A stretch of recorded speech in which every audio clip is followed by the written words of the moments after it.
cellphone. Mariana.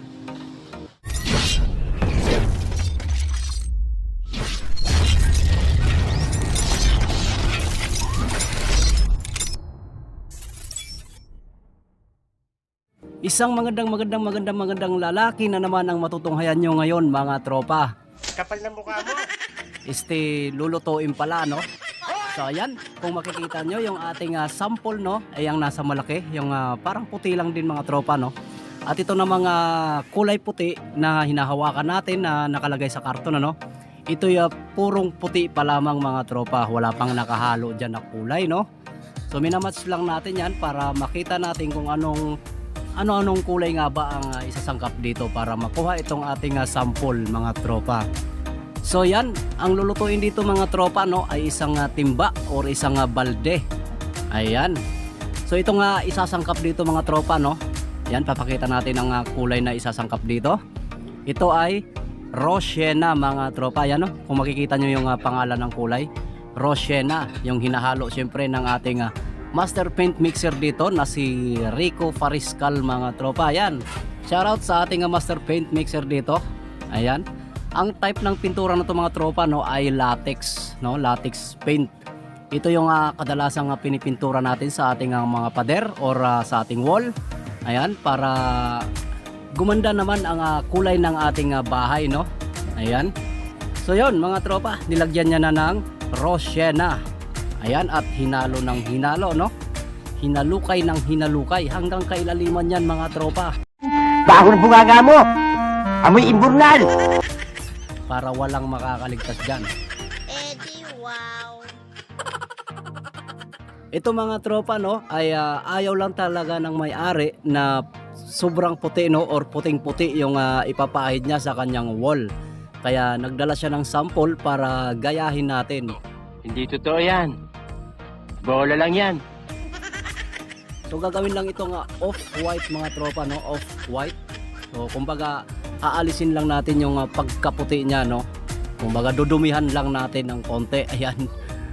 Kaya panoorin natin ang video mga tropa kung ano-ano pa nga bang kulay ang ilalagay dito or isasangkap dito para magaya itong sample natin.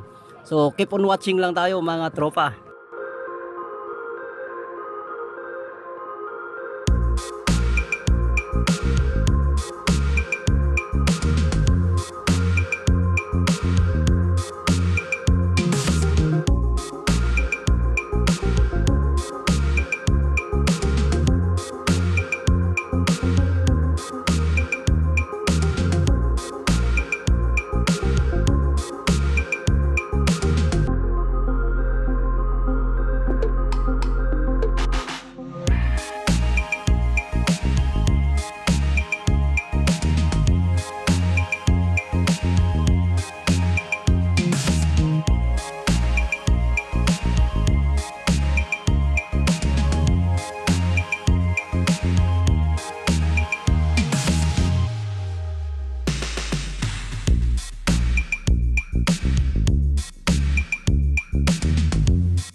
ayan mga tropa, mayroon pang ang isang kulay na isasangkap dito. Ayan, kung makikita nyo, no? Kulay yellow, no? Yellow. Kung tawagin yan mga tropa ay Hansa Yellow. Ayan, di kagaya dun sa ating Roshena. Ayan, papakita natin. Medyo dark yung iba yung pagka-yellow ng Roshena natin mga tropa, no?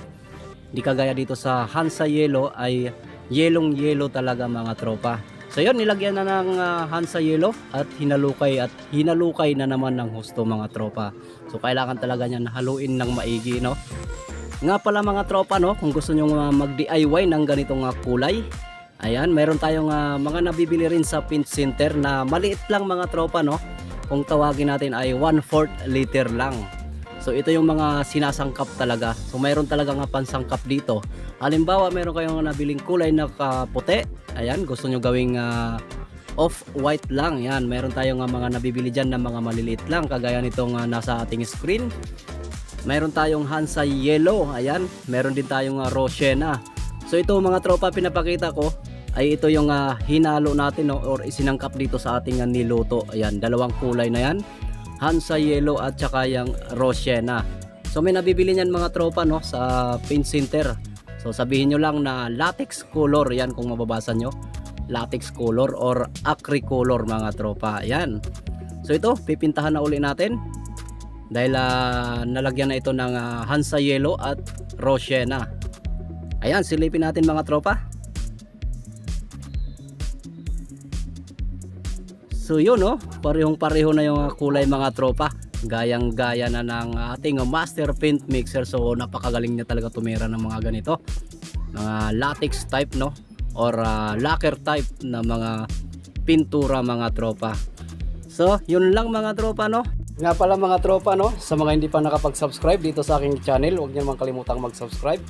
At i-hit niyo na rin ang notification bell para maging updated kayo sa mga susunod ko pang mga video mga tropa. At kung nagustuhan nyo naman tong aking video, huwag nyo naman kalimutang mag-like.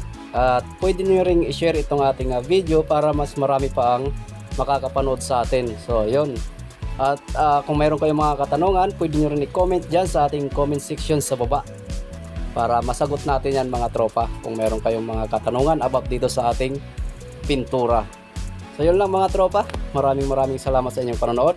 At syempre shoutout din natin itong ating mga customer dito, no, na mahilig din magpaluto dito sa atin. So ayan, shoutout sa inyong lahat dyan. Maraming salamat. Hanggang sa susunod uli nating video.